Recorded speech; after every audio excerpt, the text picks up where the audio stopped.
जय श्री कृष्णा। राधे राधे। आप सभी का आपके अपने YouTube चैनल श्याम कृपा में बहुत बहुत स्वागत है। आइए आज आप सभी सुनेंगे आश्विन मास के कृष्ण पक्ष में पड़ने वाली पितृ एकादशी इंदिरा एकादशी व्रत की कथा। आप सभी भक्तों को पितृ एकादशी इंदिरा एकादशी की ढेर सारी शुभकामनाएं। आप सभी के जीवन में लक्ष्मी नारायण की कृपा से आप सभी को सभी प्रकार के सुख तथा समृद्धि की प्राप्ति हो। पितृपक्ष के दौरान जो कि इंदिरा एकादशी पितृ एकादशी का व्रत धारण किया जाता है, यह एकादशी व्रत खास करके पितरों को मुक्ति प्रदान करने वाली एकादशी है। जो भी भक्त सच्ची श्रद्धा और पूरी निष्ठा के साथ पितृपक्ष में पड़ने वाली इंदिरा एकादशी का व्रत धारण करते हैं, तो इस व्रत के प्रभाव से, इसके पुण्य बल से जो कि पितरों का उद्धार होता है, उन्हें सद्गति की प्राप्ति होती है और स्वर्ग की उन्हें प्राप्ति होती है। इस दिन विशेष प्रकार से भगवान विष्णु, माता लक्ष्मी और भगवान शालिग्राम के पूजन करने का विशेष महत्व माना गया है। यह एकादशी का फल जो भी अपने पितरों को अर्पित करना चाहते हैं, तो उसके लिए चाहिए कि एकादशी से एक दिन पहले यानी कि दशमी को व्रत रखकर अपने पितरों का श्राद्ध करें, एक समय भोजन करें। एकादशी के दिन निराहार व्रत रखें, यानी कि अन्न और जल दोनों का त्याग करें। इसके बाद भगवान शालिग्राम का पूजन करें, रात्रि जागरण करें, तो इससे पितरों का उद्धार होता है और वह सभी बंधनों से मुक्त हो जाते हैं। तो आइए सुनते हैं पितृ एकादशी इंदिरा एकादशी व्रत की कथा और अंत में जानेंगे शुभ मुहूर्त पारण के समय के बारे में। तो प्रेम से बोलिए भगवान विष्णु की जय, माता लक्ष्मी की जय। एक बार महाराज युधिष्ठिर ने भगवान श्री कृष्ण से दोबारा प्रश्न किया कि हे भगवान, अब आप कृपा करके आश्विन कृष्ण एकादशी का महात्म्य मुझे बताएं। भगवान बोले, हे राजन, इस एकादशी का नाम इंदिरा है और इसके व्रत का फल महान पुण्य को देने वाला होता है। इसका व्रत करने से पितृलोक नरक यातना से निकलकर स्वर्ग के सुखों का उपभोग करते हैं। प्राचीन काल में सतयुग में एक इंद्रसेन नाम का महाधर्मात्मा और प्रतापी राजा हुआ। वह अपनी प्रजा का पुत्र के समान ही पालन किया करता था। उसके राज्य में प्रजा धन धान्य से परिपूर्ण और सुखी रहती थी। एक दिन राजा अपने दरबार में विराजमान था। उसी समय महर्षि नारद जी आकाश मंडल से उतरते हुए उन्हें दिखाई पड़े। उनकी दिव्य ज्योति से चारों ओर प्रकाश छा गया। राजा ने अर्घ्यपाद्य से उनकी पूजा कर उन्हें दिव्य आसन पर विराजमान कराया। महर्षि ने राजा से प्रश्न किया तो राजा ने कहा, भगवान, आपकी दया से यहाँ हर प्रकार से सभी कुशल हैं। अब आप अपने आने का कारण बतलाइए और हमें कृतार्थ कीजिए। नारद जी ने कहा, हे राजन, आप सावधान होकर मेरी बात को ध्यान से सुने। देव संयोग से मैं घूमता फिरता यमपुरी में पहुंचा। वहां पर देखा कि अनेक प्राणियों को नाना प्रकार की यातनाएं दी जा रही थी और वह सभी यातनाओं का भोग कर रहे थे। वहीं पर आपके पिता भी मिले और उन्होंने कहा कि मेरा पुत्र इंद्रसेन महिष्मती का राजा है। आप उसके पास जाकर मेरा संदेश उसे सुनाए कि वह इंदिरा एकादशी का व्रत सकुटुंब करके उसका फल मुझे अर्पण करे, तो मैं इस यम यातना से मुक्त हो जाऊंगा। यह तुम्हारे पिता का संदेश है, इसलिए तुम इंदिरा एकादशी का व्रत करो और अपने पिता को यम की यातनाओं से मुक्त कराओ।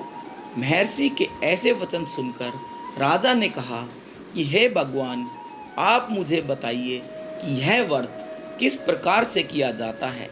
राजा के ऐसे वचन सुनकर नारद जी ने कहा, हे राजन, आश्विन कृष्ण पक्ष की दशमी के दिन प्रातःकाल स्नान कर पितरों को प्रसन्न करने के लिए श्राद्ध करें और एक ही बार भोजन कर रात को पृथ्वी पर सोएं।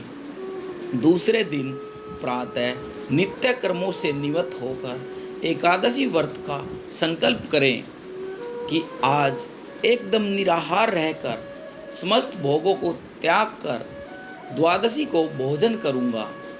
हे पुंडरीकाक्ष, आप मेरी और मेरे संकल्प की रक्षा करें।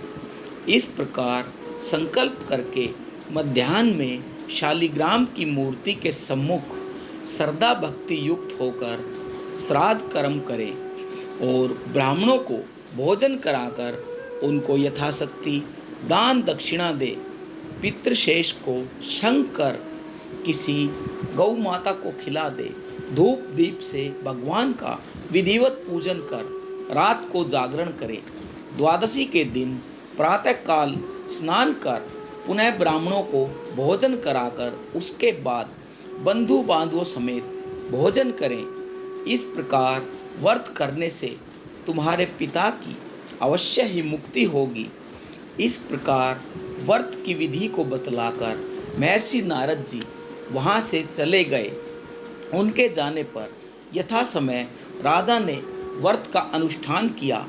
उस समय आकाश से पुष्पों की वर्षा हुई और उसके पिता एक दिव्य सिंहासन पर सवार होकर स्वर्गलोक को जाते हुए दिखाई पड़े। राजा इंद्रसेन भी बहुत दिनों तक राज्य भोग कर पुत्र को राज्य दे वह खुद तपस्या हेतु चला गया। इस कथा को पढ़ने और सुनने वाले अवश्य ही स्वर्ग को प्राप्त करते हैं। तो प्रेम से बोलिए भगवान विष्णु की जय। आश्विन मास कृष्ण पक्ष की एकादशी तिथि प्रारंभ समय 16 सितंबर 2025 दिन मंगलवार रात्रि 12:23 और एकादशी तिथि की जो समाप्ति है वह 17 सितंबर 2025 दिन बुधवार रात्रि 11:41 पे एकादशी तिथि की समाप्ति है। तो सूर्योदय व्यापनी के अनुसार शुद्ध रूप से सभी भक्तजन व्रत को 17 सितंबर 2025 के दिन बुधवार को धारण करें। व्रत पारण के लिए कहा गया है। व्रत का पारण द्वादशी तिथि में और हरिवासर समाप्त होने के बाद करना चाहिए। द्वादशी तिथि का पहला चौथाई हिस्सा हरिवासर का होता है। द्वादशी तिथि प्रारंभ समय 17 सितंबर 2025 दिन बुधवार रात्रि 11:42 और द्वादशी तिथि की जो समाप्ति है वह 18 सितंबर 2025 दिन गुरुवार रात्रि 11:26 पे द्वादशी तिथि की समाप्ति है। तो हरिवासा समाप्त जो कि 18 सितंबर की सुबह 6:10 तक होगा का पारण सुबह 6:15 से सुबह 8:40 तक व्रत का पारण किया जाएगा। इंदिरा एकादशी व्रत का पारण गुरेण पारणम गुड़ गुड़ से व्रत का पारण है। यह संभव न हो पाए तो आप जल फल या तुलसी दल से व्रत का पारण करें। 17 सितंबर को ब्रह्मा मुहूर्त का समय जो कि सुबह 4:33 से 5:20 तक होगा।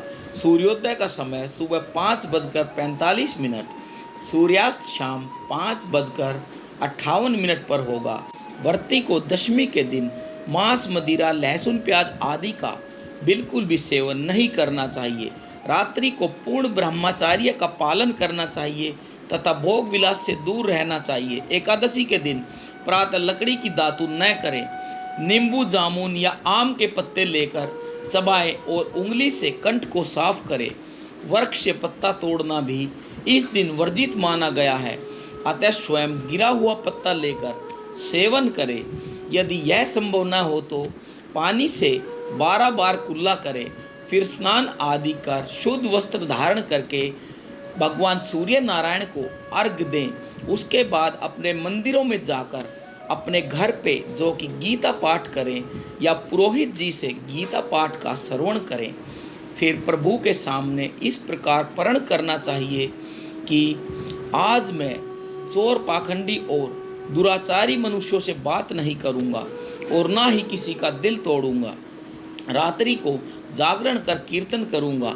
तत्पश्चात ओम नमो भगवते वासुदेवाय इन द्वादशी मंत्रों का जाप करे। राम, कृष्ण, नारायण आदि विष्णु के सहस्त्र नाम को कंठ का भूषण बनाए। भगवान विष्णु का स्मरण कर प्रार्थना करे और कहे, हे त्रिलोकीनाथ, मेरी लाज आपके हाथ है, अतः मुझे इस प्रण को पूरा करने की शक्ति प्रदान करें। यदि भूलवश किसी निंदक से बात कर भी ली हो तो भगवान सूर्य नारायण के दर्शन कर धूप दीप से श्री भगवान हरि का पूजा करें और क्षमा मांगे। एकादशी के दिन जो व्रत करने वाले हैं उन्हें घर में झाड़ू लगाने से मना करना चाहिए, क्योंकि इस दिन चींटी आदि सूक्ष्म जीवों की मृत्यु का भय रहता है। इस दिन बाल, दाढ़ी, नाखून आदि भी नहीं काटने चाहिए। कम बोलना चाहिए। अधिक बोलने से मुख से न बोलने वाले शब्द भी निकल जाते हैं। इस दिन यथाशक्ति दान करें, किंतु स्वयं किसी का दिया हुआ अन्न आदि कदापि ग्रहण नहीं करें। दशमी के साथ मिली हुई एकादशी व्रत मानी जाती है। वैष्णवों को योग्य द्वादशी मिली हुई एकादशी का व्रत करना चाहिए। त्रयोदशी आने से पहले ही व्रत का पारण करना चाहिए। एकादशी के दिन व्रतधारी व्यक्ति को गाजर, शलगम, गोभी, पालक इत्यादि का सेवन बिल्कुल नहीं करना चाहिए। जो निर्जला न रह पाए तो एक समय फलाहार जो कि केला, आम, अंगूर, बादाम, पिस्ता इत्यादि अमृत फलों का सेवन करें। प्रत्येक वस्तु प्रभु को भोग लगाकर तथा तुलसी दल छोड़कर ग्रहण करें। द्वादशी के दिन ब्राह्मणों को मिष्टान दक्षिणा देनी चाहिए। क्रोध नहीं करते हुए मधुर वचन बोलने चाहिए। इस व्रत को करने वाला दिव्य फल प्राप्त करता है और उसके जीवन के सारे कष्ट समाप्त हो जाते हैं।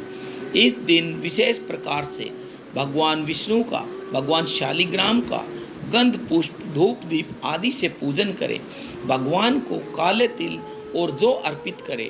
तुलसी दल चढ़ाए, धूप और दीप दिखाए। अनेक प्रकार का नैवेद्य आदि भगवान को अर्पित करें।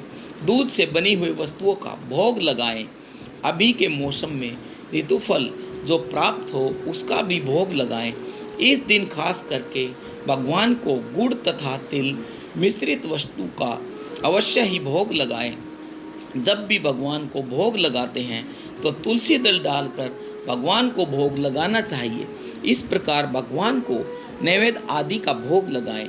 जल से आचमनी कराएं। मुख शुद्धि के लिए पान पत्र, सुपारी, लौंग, इलायची के साथ में अर्पित करें। द्रव्य दक्षिणा चढ़ाएं। इसके बाद कथा आदि श्रवण करें। विष्णु सहस्त्र नाम, पुरुषोक्त आदि का पाठ करें। भगवान की आरती करें, फिर निराजन करें, पुष्पांजलि करें और फिर क्षमा प्रार्थना करें। इस प्रकार भगवान का पूरे विधि विधान से पूजन करें। इससे भगवान विष्णु अपने भक्तों के सभी प्रकार के पाप और ताप को नष्ट कर देते हैं तथा इस व्रत के फल से पितरों को भी सद्गति की प्राप्ति होती है और उन्हें मोक्ष प्राप्त होता है। तो दोस्तों, आशा करता हूँ यह जानकारी आपको बहुत अच्छी लगी होगी। अगर यह जानकारी आपके दिल को छू गई हो तो कृपया करके वीडियो को लाइक करें और हमारे चैनल को सब्सक्राइब करें। जय श्री विष्णु भगवान की।